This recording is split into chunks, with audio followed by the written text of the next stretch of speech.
Om Amma. Know the basics of Sanatana Dharma. Topic: Philosophy of Yagna as explained by Krishna in Gita. Episode 16. Dear friends, Krishna says that perform every action in the spirit of Yagna. In the third chapter, especially in the verse 9, he says, Yajnatat karmano yetra lokayam karma bandhanaha. Lord Krishna explains every action has to be performed in the spirit of Yajna. He says, when the words are not performed in the spirit of Yajna, the world suffers because of the bondage of actions and misery ensues. A selfish person works only for oneself. This contraction of mindset is the bondage. The greed in him makes the world suffer. In last 200 years, the world's resources were exploited with a mindset of selfishness and greed. And today, we are living in the catastrophes of global warming, climate change, industrial pollution, bio-war, and financial crisis. Lord Krishna was revealing the rationale of Yajna spirit in a higher dimension. That is, to give something to the creation or the divine before accepting what you require from the creation. That means first give and then take. That is the Yajna spirit. Friends, he says in the next verse, that is chapter 3, verse 10, Yajna spirit combines individual prosperity and social well-being. Lord Krishna continues continues to reveal the origin of Yajna as the very basis of creation. He says the Creator has projected the creatures from himself along with Yajna and said Yajna shall become the milk cow of their desires and ensures their prosperity. Which means the Yajna spirit complements both the factors. By offering to the world what you have, you seek from the world what you don't have or what you wish to have. The concept of one working for all working for one is being stressed by Lord Krishna as everything in this universe is interconnected and interdependent. Swami Ranganathananda Ji Maharaj, 13th President of Ramakrishna Mission and Mutt, has written his commentary on Gita. He says, on the above verse, he says, this Yajna concept is not merely of earth. It is not limited to our human experience. This has a cosmic dimension. The whole cosmos is based upon this concept of Yajna. That is a wonderful development of thought you will find in Vedanta as well as in Gita. That everywhere there is give and take going on. Before taking, give. Then you get the best. There is a unity in this universe. Everything is related to everything else. Nothing is unrelated. This is a wonderful idea in modern physics also.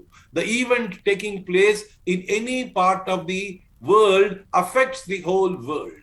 The world concept of Yajna is today developing into the truths of ecological balance, says Swami Ranganathananda in his commentary on Gita for the above verse. Dear friends, In the verse 11, Krishna says, of the chapter 3, Krishna says beautifully, he continues that mutual interdependence is the central theme of Yagna spirit. He says, Devan bhavayata nena, tadeva bhavayantu vaha, parasparam bhavayantaha, shreyo paramavapsyata. He says, cherish the devas who are embodiments of nature, and let the devas in return cherish you. Thus, cherishing one another by mutual dependence, both of you shall prosper and obtain the highest good. We know, we have already discussed about the concept of devatas.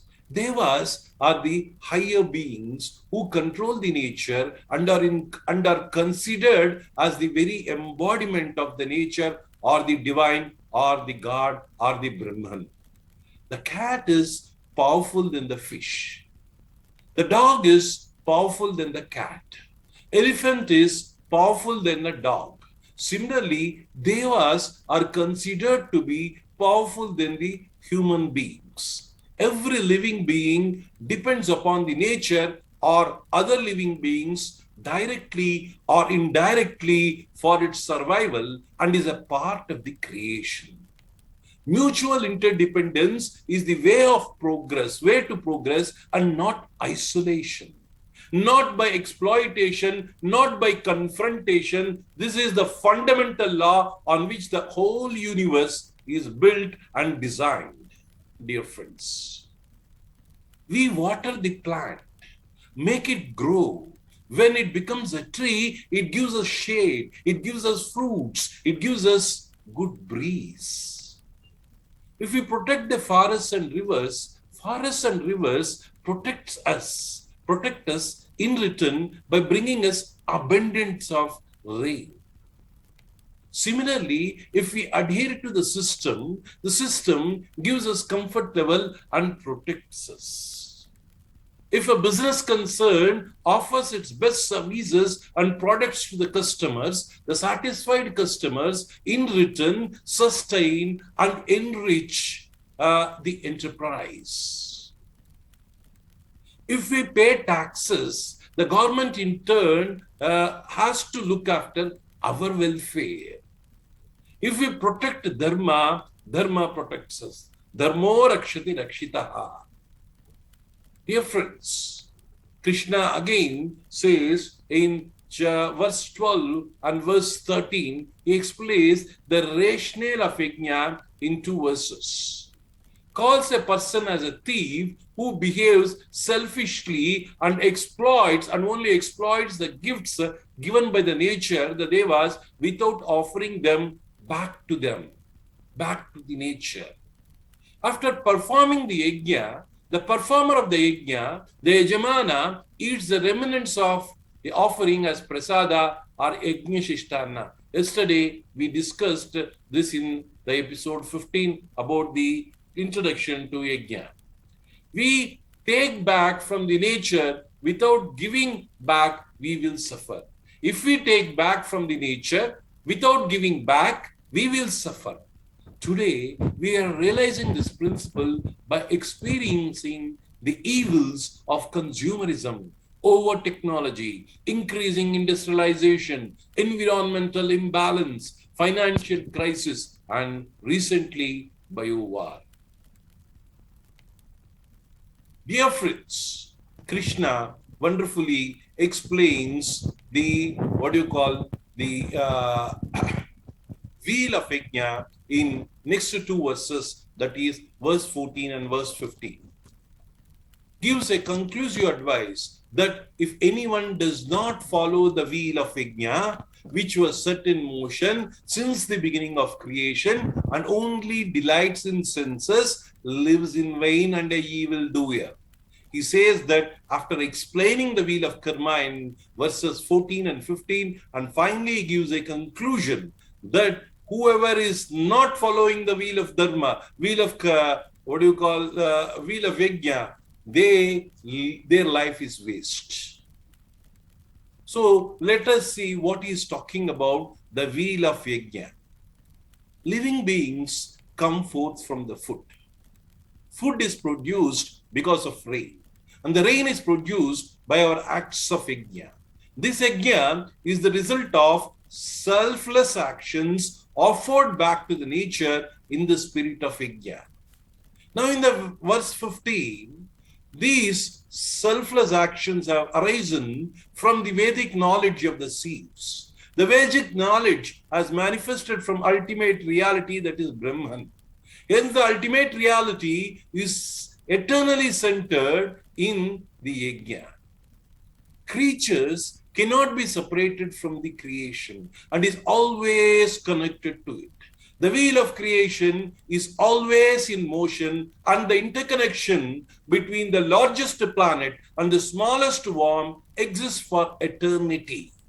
The human being acts selfishly and leads a life of greed and sensuality without caring about the other being's welfare, and breaks the wheel of yajna. The cosmic cycle is an evildoer and lives in vain.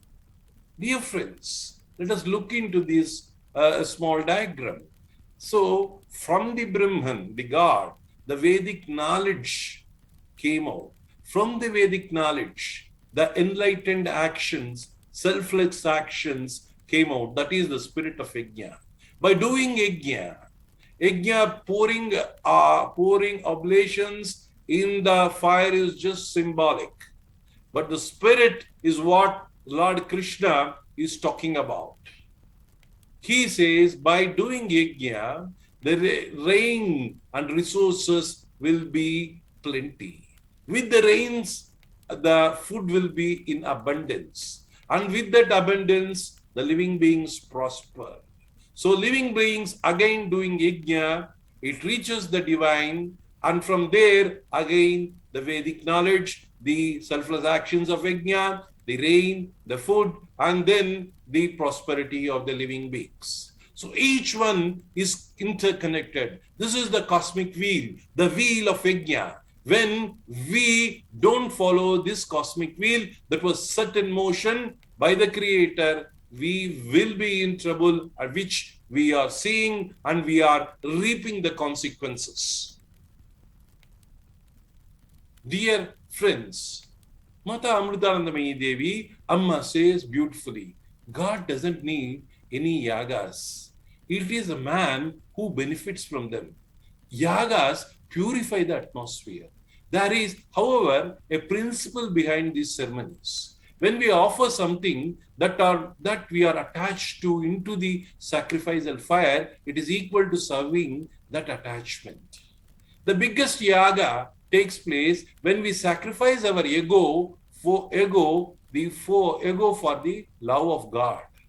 That is what the real yajna, the supreme wisdom, is all about. We should discard the idea of I and mine and see everything as one truth, as God. We should understand that nothing is separate from ourselves. By offering our ego into the home of fire, we become complete. That is the reason why that the mantra or the word uttered when we are offering something into the fire is idam namama. This is not mine. Homas benefit not only those who perform them, but all the people in surrounding areas as well. If we cannot perform such ceremonies, Amma says we should grow plenty of trees and medicinal plants because they also cleanse the air. Friends, that is the spirit of yajna. It is not just pouring oblations into the fire. Let us see what Swami Vivekananda says.